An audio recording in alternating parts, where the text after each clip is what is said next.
Kaixo, egunon, ikustu duzuenez abokatua naiz.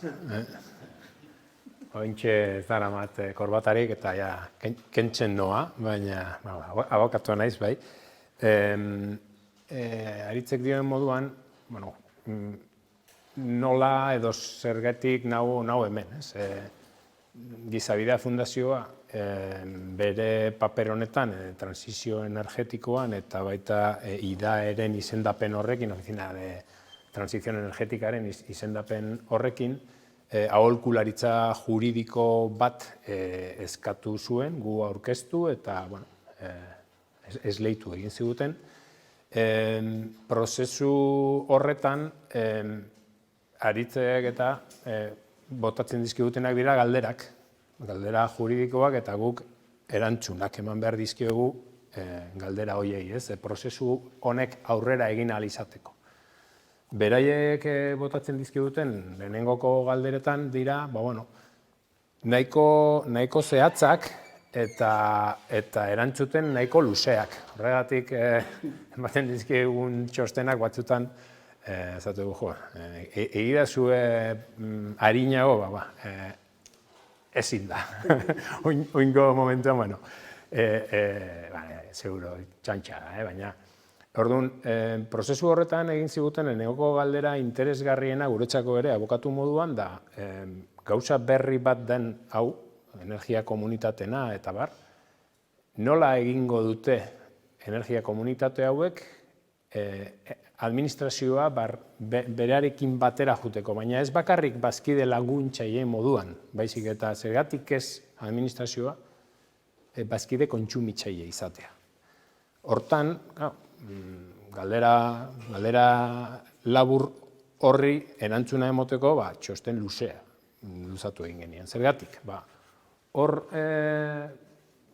topatzen ditugolako arau asko. Nik laburtu egingo ditut, topatu genituenak eta analizia egin genuena, baina, nondik jungo naiz, pixkatxu bat. Araudiaren kontekstua ikusiko gu, ez danak baizik eta aplikatzeko zehatzenak, zer dan energia komunitate bat, baina baita udalaren ikuspegitik. Udalaren papera energia komunitatetan, udal oldasunen lagapenak, hori da agian bere momentuan arazo gehien zuertatzen zituenak, eta hor interpretazio maila handia zegoelako, gauzak badoaz argitzen. Kontratuen legea eta komunitateak. Lege bat hor badaukagu, eta gainera udalentzat da egonkortasun estabilidad presupuestariarekin batera, zorrotzen hartzen dutena, eta bazkidetu aldaiteke eta ze bide jarraitu beharko lukeen administrazio batek komunitate honetan kontsumitzaile moduan bazkidetzeko.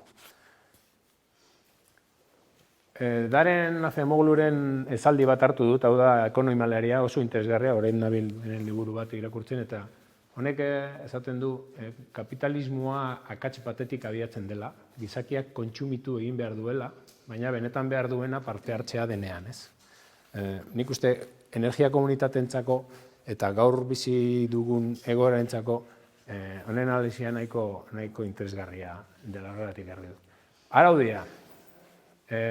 Hiru lerrotan laburtu egin izan dut, eta eskumenak energia eta komunitatetan eta udal araudian eskumenak dauzkaten administrazioak hor agertuz. Lehenik eta behin Espainiako estatuko gobernuak dauzkan eskumenak. Lehenengoa konstituzioa, bi ikuspegitatik. Lehenik eta behin, 45. artikuluak dionagatik, denok daukagula inguru girorako eskubidea eta defendatzeko beharra, baina horrekin alderatuta, denok daukagula ere, garapen ekonomikorako eskubidea. Eta gainera, eskubide horiek lerro berean daude. Ez dago bata bestearen gainetik. Europar Batasuneko tejuek orain botatzen dituen epai batzuetan kontu hau aldatzen doa. Inguru giroa badoa gainetik jartzen. Beste artikuloa, 128. Administrazioek jarduera ekonomikoan parte hartzeko eskubidea daukatela. 24/2013 lege hau, sektore elektrikoarena, zergatik dakart, lege honetan egindalako Europako zuzentarauen transposizio partziala.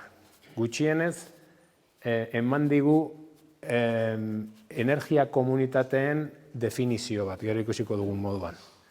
Eta, zuentzako oso ezaguna izango dena, toki araubideen oinarriak, 785 legea.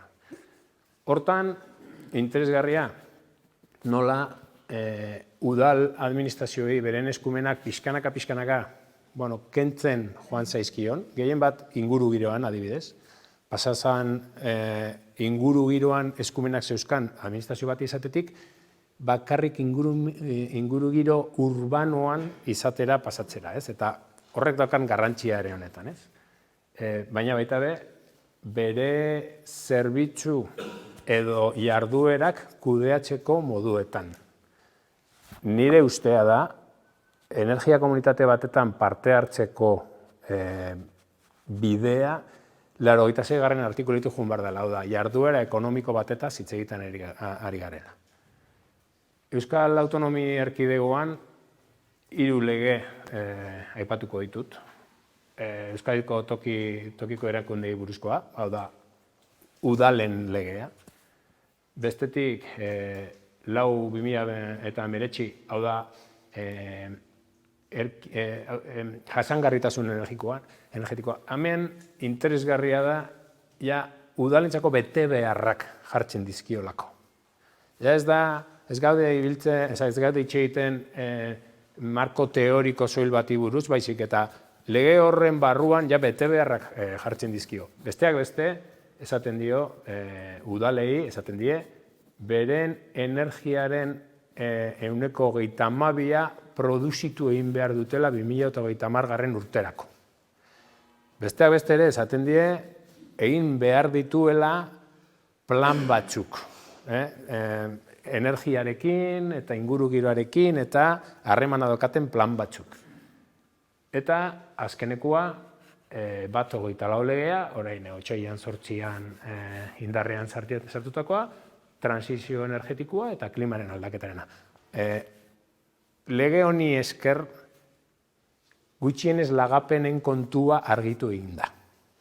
Ez da gutxi, zeren lege honen aurretik idazkari eta kontu hartzaileekin hitz egitera gindoazenean, hor geneukana zen de patrimonial de las administraciones, interpretagarria, eta bar, lortu egiten zen, baina egia da ez oso bide zuzenean, baizik eta interpretazioi hartuta, eta bar.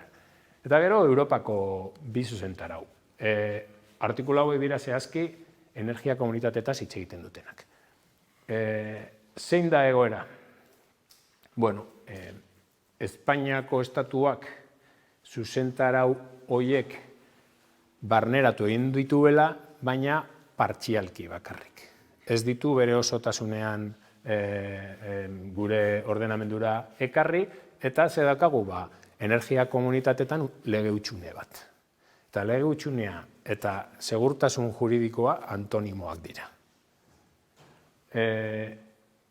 Zer egin da, edo zer egin da orain arte, estatuko gobernuak egin duen gauza bakarra da, 2023ko apirilean, errege dekretu borradore bat argitaratu egin zuen, energia komunitateen,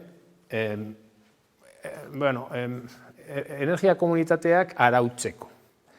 Zein da errealitatea? Tartean hauteskundeak izan ditugula, ez dakit gogo gehiegi dagoen, eta bar, eta ez daukagu errege dekreturik. Bi arau horien transposizioa egin egon behar zen 2021erako. 2024an gaude, eta oraindik ez daukagu legedi horren transposizioa. Baina, guazen ikustera beste batzuk zer egiten duten. Nafarroako gobernua. Nafarroako gobernuak 2022an esan zuen, ze eskumen dauzkat energia kontuetan? Bere mejoramendu legeak esaten duena, ez? Eta bestetik esaten duen, ze gertatzen da hiritar bat, ze eskubide dauzka hiritar batek horrelako Europako agindu bat bere ordenamendura, bere herriko ordenamendura ekartzen ez denean. Aplikatzeko eskubidea dauka. Hau egin zuen. 2022 foru agindu hau, nun Nafarroako energia komunitateak sustatzeko neurriak ezartzen dituena. Hartzen du Europako araudia eta Nafarroako ordenamenduan sartu egiten du. Nun gaude gu? Ez gaude. Euskal Autonomia Erkidegoak egin zezakeen, bai. Eta egia esateko lagungarri izango litzaiguke denoi, ez? Baina orain arte ez du bide hori hartu. Hemen gaudenen artean, lau pertsonen artean, bat 24 legea indarrean sartzera zijoanean, eskatu ziguten edo, saiatu ginen gure ekarpena egiten. Gure ekarpena izan zen, juridikoki, foru agindu hau, gutxi gora bera lege horretan sartzea. Erantzuna izan zen, batetik, berandu zatozte, edo berandu galdetu diguzu erantzuna gure partetik, eta bestetik, hau zertegia da, pasoaz Nafarroa. Nafarroak badu, eta nik dakidanez, eta honetaz zerbait badakit zeren hortan ibili nintzen, ez dute horren aurkako helegiterik tarte jarri. Beraz, indarrean dago eta martxan. Nafarroa nahiko dinamikoa da kontu hauetan. Beti daude, LinkedIn eta horrelako saretan, beti daude laguntzak ateratzen, nahiko dinamikoa da Nafarroako gobernua kasu honetan. A ber, blokeatu dinda. Horrela...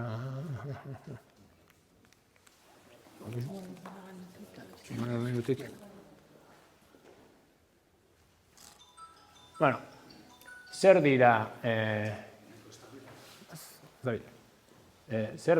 energia komunitateak hau? Goien herri... Atzamarra, mila esker. Zer dira energia komunitateak eta zertarako sortu egiten dira? Hau, Goien herren webgunetik hakeo bat egin dut eta hemen sartu dut, eskertu diot hemen Goien herreko bazkideari. Energia kontsumoa murrizteko eta aldi berean gure bizi kalitatea hobetzeko. Hemen dakagu lehenengoko ideia bat, ez? Deskarbonizazioan eta guzti hortan harremana dakan zerbait. Tokiko ekonomia garatzeko eta zirkuitu ekonomikoa murrizteko.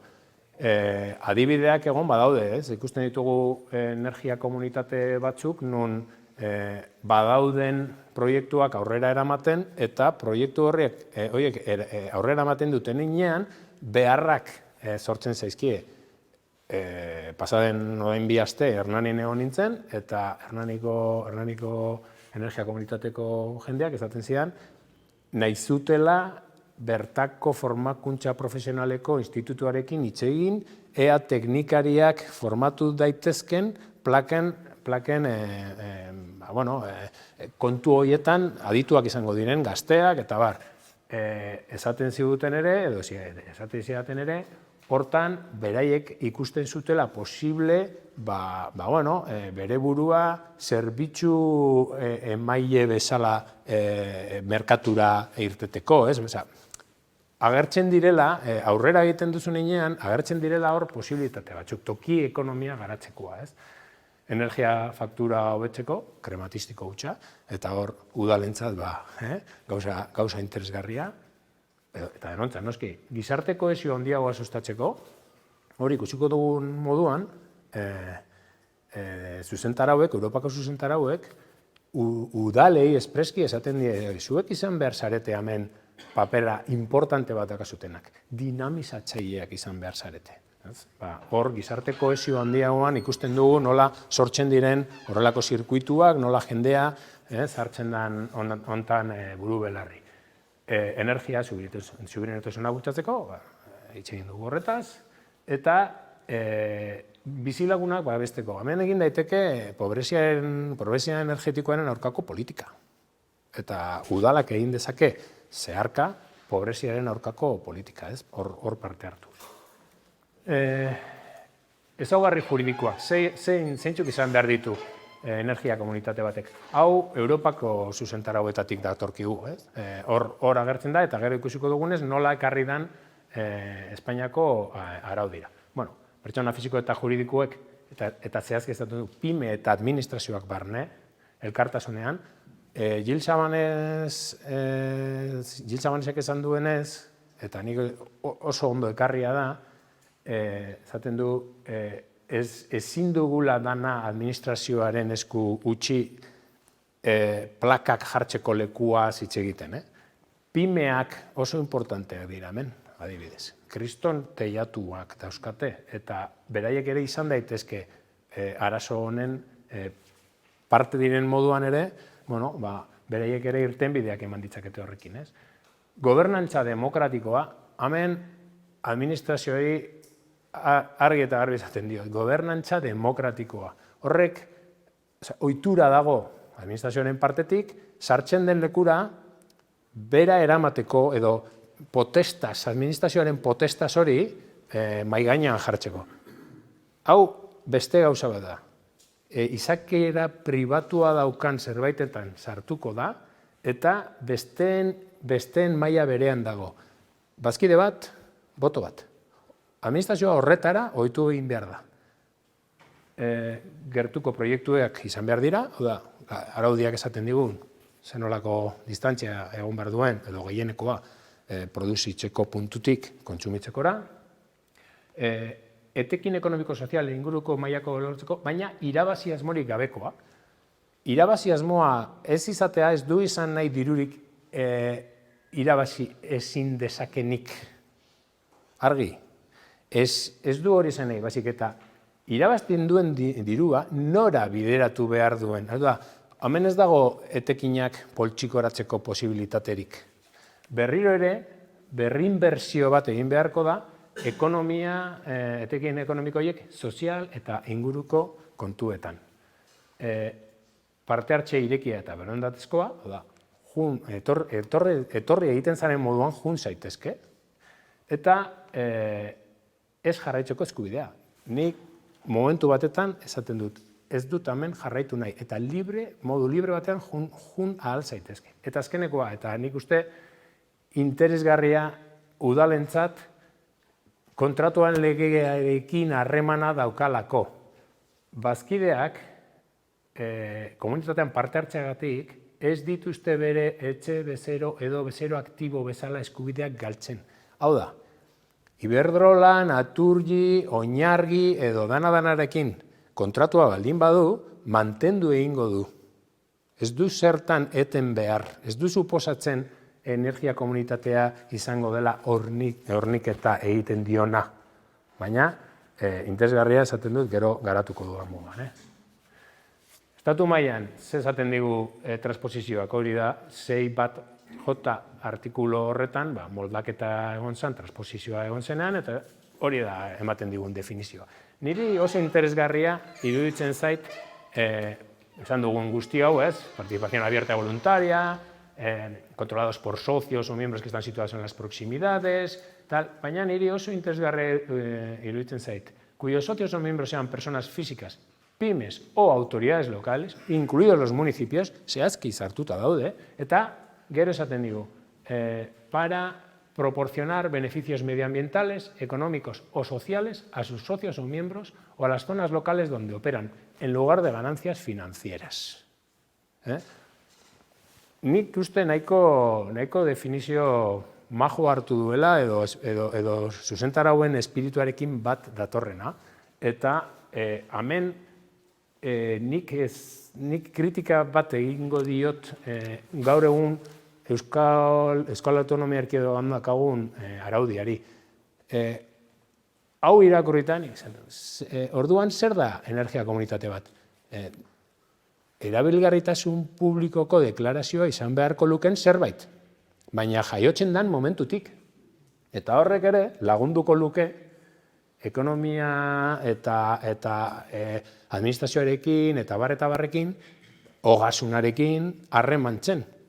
Nafarroan, zuk egin dezakezu lehenengo egunetik, beti Nafarroa hitz egiten nabel, baina, bueno, Nafarroan zuk deklarazio hori lortu dezakezu lehenengoko momentutik, jaiotzen zaren momentutik, kooperatiba bat baldin bazara, zuk esate duzu erregistroan ni utilitate publikoko kooperatiba bat naiz. Eta izendapena dakazu automatikoak hemen 2 urte itxain behar dituzu.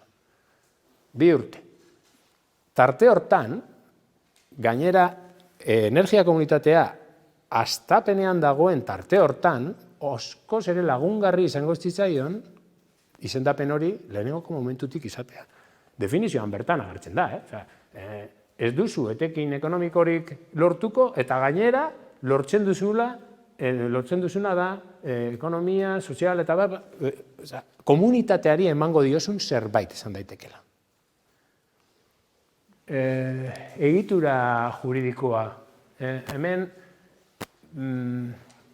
badaude analisi nahiko, esaten dutenak, zuzentarauak ikusita demokratikoa izan behar duela, hau eta beste, zeintzuk dira posibleaz, zeintzuk dira egitura juridiko posibleak, eta bat esatezu, goazen zerrenda itera, eta irakurri dut hortik, sociedad limitada sin ánimo de lucro, bat ikusi dut. Eta ogasunean, horrela inskribatzera joan zenean, Gipuzkoako ogasunean, zatean moduan se tiraban de los pelos. Sociedad limitada sin ánimo de lucro, ez daka zentsu gehiagirik. Beste batzuk ez dute, nola da, konsortzioak, konsortzio publiko-privado. Konsortzio publiko-privado eta administrazioaren papera hor, oso limitean ikusiko nuke. Nola da, AIS, agrupaciones de interés económico. Eta bere esate dute beste batzuk, eta nik uste hildoa hortik duela. Elkarteak eta kooperatibak. Ni LKS nago, kooperatibista, eta bar, baina horrek ez nau itxutzen. Kooperatiba bat da modu egokiena. Zergatik? Azteko guzti hau edo muinean betetzen duelako zuzentarauaren bete beharroiek, betetzen ditu. Baina bestetik, kooperatiba bat izakera juridiko propioa daukan. Egitura bat delako eta bazkidea defendatzen du edo babestu egiten du. Hau da, erantzunkizunik badator, ez da bazkidea bere ondasun propioarekin horri aurre egingo diona elkarte batetan bezala, baizik eta kooperatiba bera zuk jarritako kapitalarekin aurre egingo dio balizko erantzunkizun horri. Gainera, oso bideragarriak ez diren proiektuetan, arriskua hor dago. Bestetik, zuk kapitala jartzen baldin bauzu, elkarte batetan ezin duzu, joaten zarenean ezin duzu kapital hori hartu eta eraman. Kooperatiba batetan bai, ahal duzu. Gero, barro dazkagu, ez? Bazkide moten araberako eskubide ezberdinak moldatu daitezke, kooperatibaren legearen arabera, hau da, oso enkaje ona daukala kooperatibak energia komunitate egitura horretan, ez? Udalen papera, hemen bi ikuspegitik. Oso ohituta gaude udalei egokitzeko, hau aurrera eramateko erantzunkizuna, ez? Izan dadila udala, niri bultzatzen hauena, eman dieza dela alik eta gehien, eta nik ze ematen diot udalari, bi ikuspegietatik ikusiko dugu. Zeren, nire ustez, udalak ere jasotzen du onura bat. Udalaren papera, eraketa prozesua sustatzeko, hau da, komunitate txikietan, hau aurrera eramateko posibilitatea daukan talde bat ez da erraza topatzen. Udalek hor, eta zuzentarauek horrela esaten diote, bultzada hori eman behar diote. Nola? Aholkularitza juridikoa ematen, lagapenak egiten, dinamizatzen, hor egon behar dute. Bigarrena, lurzoru edo erekinen gaineko lagapenak, gero komentatuko dugun bezala. Kontsumitzaile moduan parte hartzea, hau da, udala segurazki kontsumitzaile oso importante izango da energia komunitatean. Daukanagatik ikusi dugu Giltzabansek nola, ikusi dugu zenolako kontsumoak dauzkan udalak, ez? Eskala ekonomia egiterakoan, proiektu bat aurrera eramaterakoan, ez da gauza bera, lau kontsumitzaile txiki baldin bagaude edota hor baldin baukazu administrazio bat bere kontsumoarekin, eta hori traktore moduan ere garrantzia handia dauka. Eta laguntza ekonomikoak. Hasteko ordenantzetan foro arauen arabera eta bar murrizketak planteatu daitezke. Topera eraman, zergatik ez. Borondatezko diru ekarpenak, adibide bat, berriro goaz Hernanira. Hernaniko udalak 150.000 euro eman zizkion Enerkomi, bazkide laguntzaile izanik, proiektuak aurrera ateratzeko. Hau da, Enerkomek ez doka zertan bere bazkidei dirua eskatu behar, edota finantziazioa eskatu behar, zeren udalak 150.000 euro eman dizkio aurretik, proiektuak aurrera ateratzeko, eta pasaden astean, gonbitea jaso nuen, lehenengoko instalazio hori martxan jartzen zalako, ez? Importantea oso, zen eta horrek, ahalbidetzen dio, adibidez, Enerkomi, bazkidetza prozesuan, ia zeroko kostua daukalako bazkidetxera doanarentzako. Ez duzu aurretiazko diru ekarpen bat egin behar, bazkide kontsumitzaile moduan. Udala atxetik daukazu. Diru laguntza zuzenak edota konkurrentzian, Donostiako udalak berak, oraintxe bertan atera du diru laguntza hildo bat, bazkidetzak, ezagun moduan, eta bazkideekin heldutako akordioak, hor fakturetan, adibidez, lortu dezakezun kitapena edo lortzen duzun murrizketan parte bat bideratu dezakezulako, hor badaude formulak, eta hemen ez dut agertzen, baina beste bat mahai gainean jarri dezaket. Kontratuak. Zergatik ez dizkio udalak komunitate energetiko bati kontratuak esleituko beharrezkoak dituen bete beharrak betetzeko, adibidez. Kontsumoen analizia. Normalean energia komunitatetan edo pizkatxu bat, tamaina normal edo pizkatxu bat handia direnean, hor teknikariak dauzkate. Badaude fakturen analiziak egiten, badakite nun dazkasun arazoak kontsumitzean, edo, hau da, hori ez lehitu daiteke. Oficina de Atención Ciudadana energia kontuetan, badago ez dakit orain Azkoitia den edo halako batek ez ote duen horrelako zerbait ez lehitu nahi energia komunitate bati. Beraz, formulak ere badaudela energia komunitate hauentzako diru sarrerak sortzeko eta udalek kudeatu dezaketela. Baina udalek ere lortzen dute etekin bat. Hasteko ekonomikoa bera, noski. Hor fakturan kitapen bat dakazu, eta hor dakazu, baina gero, badago hor araudi bat, oso zorrotza denez, edo legedian, gero, ez egite horien aurkako eraginak ez daudenez, hau da, bat 2024 edo lau 2019an, inork ez dio esaten udalari, eta zuk ez baduzu epe honetan hau egiten, horrelako izuna izango duzu. Baina bete beharrak hor daude. Ez die, udalak ez daude urduri horrengatik, baina bete beharrak hor daude. Hori betetzeko, posiblea dute energia komunitateen bidez egitea. Interesgarria moldaketa hau. 17 artikuluan. lehenengoko idazketan, esaten zion, udalek bete beharra zakatela kontsumoaren 22% hori zuzkitzeko adinakoak, ustiapen termiko sistemak naiz elektrizitatea sortzeko barne direla. Zer esaten dio orain?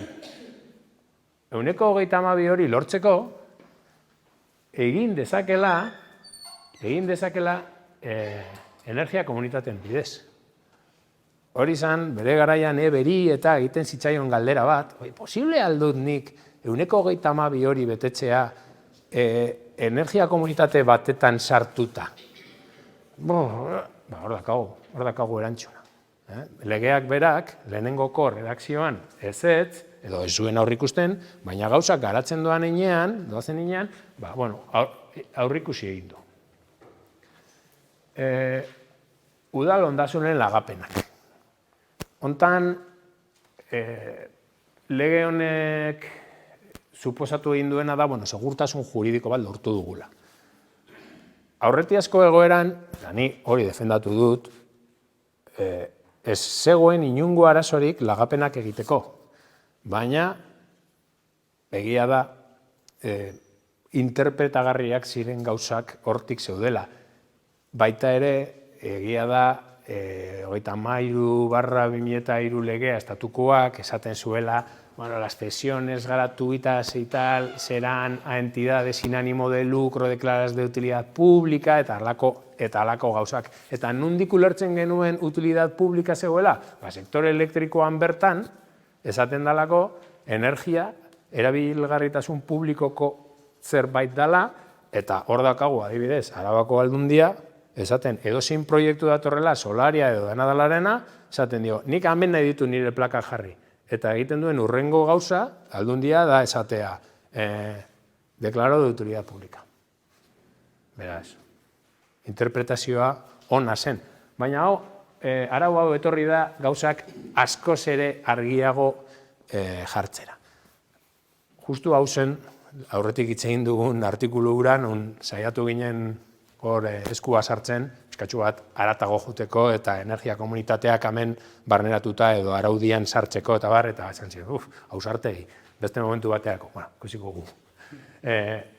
Artikulu honekin ja argi dago, lagapenak egin daitezkela.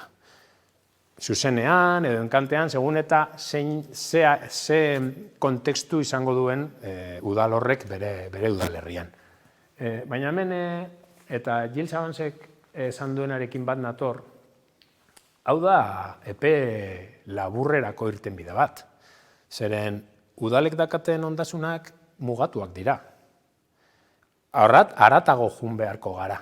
Eta jun beharko gara pyme hoiekin elkarlanen ibiltzera, jun beharko gara elkarlan komunitario horretan irtenbideak bilatzera. Zeren udalen teiatuak edo teiatuak ez dute dana asetuko.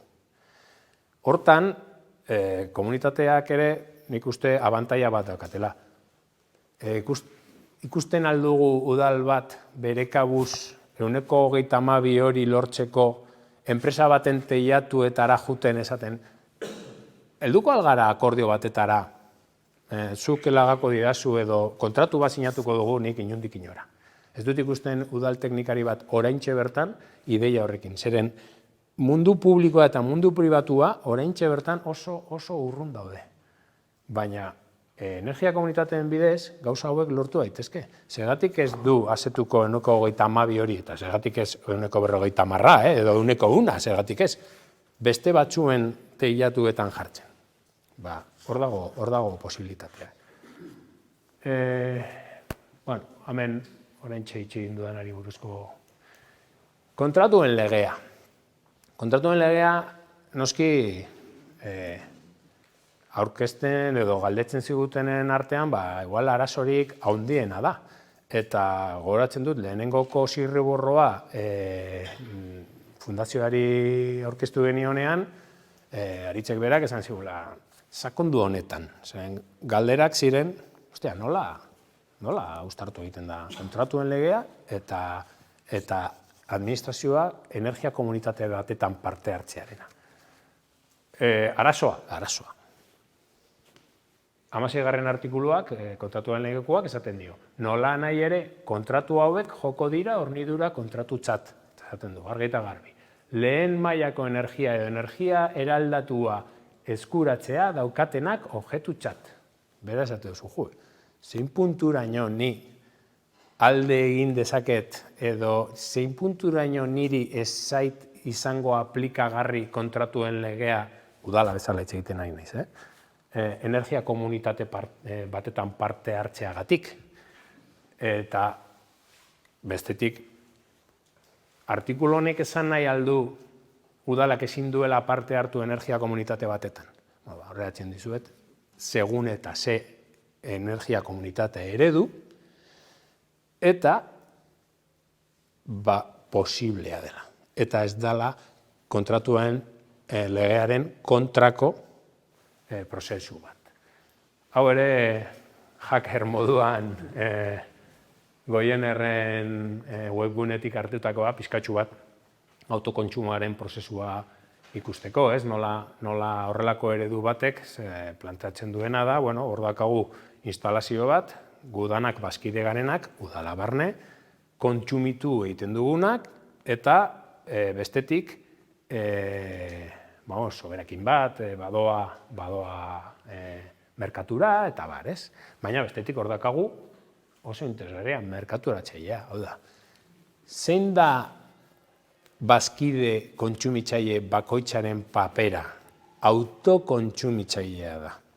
Autokontsumitzailea da. Eta ez dut nik esaten baizik eta sektore elektrikoaren legea. Autokontsumitzaile moduan, badaude eredu ezberdinak, zu ekoiztu dezakezu, edo energia komunitatea ekoiztu dezake, omelera bota, oda, pulera bota, eta PPA bidez energia erosi. Eredu horretan, nik ez dut uste udalek parte hartu dezaketenik. Eredua baldin bada, ni kontsumitzen dut horrelako prozesu batetan, posible ikusten dut. Autokontsumo bat delako, eta zuk mantentzen duzulako, zure merkaturatzailearekin kontratua. Zuk lortzen duzuna, dalako zure fakturan kitapen bat eta zuzeneko hornidura bat. Horrez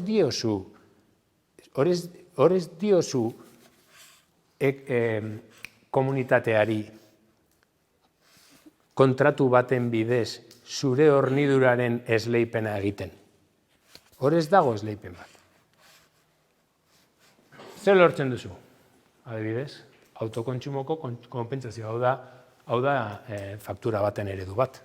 Zuk lortzen duzu, adibidez, kitapen hau.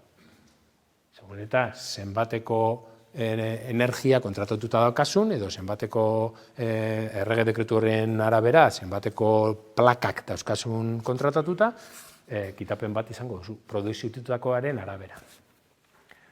Eta hor dago funtsa, ez? Azken finean, autokontsumoa eta guazen kontratuen legeko 2.1 artikulora. Zer esaten dizu? Kontratuak izateko, hor izan behar dela, bi parteen artean, harreman juridiko bat, nun batak, etekin ekonomiko bat ateratzen duen. Ez dago etekin ekonomikorik kasu horretan. Beraz, esaten duenean, sektore publikoko kontratutzak joko dira, eta beraz, lege honen mendean egongo dira bertan ezarritako moduan eta bertan ezarritako baldintzen arabera, 3. artikuluan adierazitako erakundeek kostu bidez egindako kontratuak. Zuretzako ez dago kosturik udala moduan. Ez dago kosturik. Parte hartzen duzu energia komunitate batetan, baina zuk ez diozu ordaintzen energia komunitateari, eta zuk ez diozu horniketa bat ordaintzen. Azkeneko atala. Guzti hau ikusita, bazkide kontsumitzaile izateko nola bideratu egin daiteke. Nik ez dut uste bazkide kontsumitzaile izatea udalaren eskumenen parte edo atal bat denik. Nire ustez, Udalak hor parte hartzen du jarduera ekonomiko batetan. Eta jarduera ekonomikoan parte hartzeko 3 arau dauzkagu. Ahalbidetzen dituenak. Espainiako Konstituzioa, 128. artikuluan, 785 legea oinarrizkoa dana, 85. artikuluan, eta Euskal Toki Erakundeen buruzkoa, Euskadiko Toki Erakundeen buruzko legea, 86. artikuluan. Zer esaten dizu?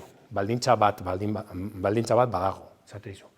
Toki erakundeak neurria komenigarria eta egokia dela egiaztatzeko espedientearen bidez, espediente bat kudeatu egin behar da, ekimen publikoaz baliatua izango dira jarduera ekonomikoak garatzeko. Beti ere aurrekontu egonkortasunaren eta finantza jasangarritasunaren helburua betetzen dela bermatzen bada.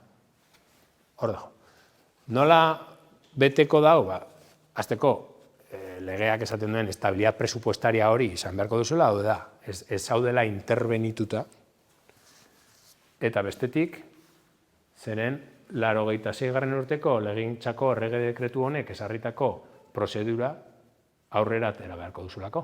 87. artikuluak esaten dizu, hauek dira urratsak. Lehenik eta behin, korporazioaren hasierako akordioa. Ze adostuko du? Bi gauza izan daitezke, edota berak eratu energia komunitatea eta deialdi batean atera, nahiko korapilotxua, baina izan daiteke, edota eratuta dagoen batetan bere burua sartzea kontsumitzaile moduan. Jarduera ekonomiko bat da, zeren eta hor diru kopuru bat eman beharko dio enpresa bati, bera parte izango den enpresa bati, eta horretarako korporazioaren hasierako akordioa egin behar du. Akordio horretan ikasketa komisio bat izan dut behar da. Araua irakurtzen baduzu, nik uste dela ikasketa komisio hori arautzen duena, 1955 urteko araua da. Esaten du zein eman behar duen ikasketa komisio horren barruan, eta ez du apaiza sartzen 85 urteko araudia. Baina hor badago, eta esate dizu, teknikoak egon behar dutela, politikoak egin behar dutela, eta ze egin behar dute? Analisi bat ikuspegi anitzekoa. Ekonomikoa noski, egin behar dute juridikoa, esate digu egin behar dutela soziala ere, eta hortik atera behar da txosten bat. Txosten hori, 30 eguneko epean aurkeztu egin behar da alegazioak egiteko, eta inork ez badu esaten, edo esaten baldin badu, bere alegazioak ebazten baldin baituzu, osoko bilkuraren behin betiko onarpena. Eta gero ja, bizitza merkantilera pasatzen zara. Bizitza administratiboa hemen amaitzen da. Hortik aurrera, egingo duzuna da, energia komunitate horren urrengo asanbladan edo dana dela, zure parte hartzea onartuko da, sinatuko dituzu merkatalki beharrezkoak diren dokumentuak, eta pasatzen zara izatera bazkide. Ez administrazio enpresa baten barruan, bazkide kontsumitzaile. Eta nik uste dut hori oso argi izan behar duela. Edozein administrazio honetan sartzera doana, argi izan behar du, bere parte hartzea izango dela, merkatu edo enpresa pribatu batetan. Eta hau etartzea, hau esatean entorren.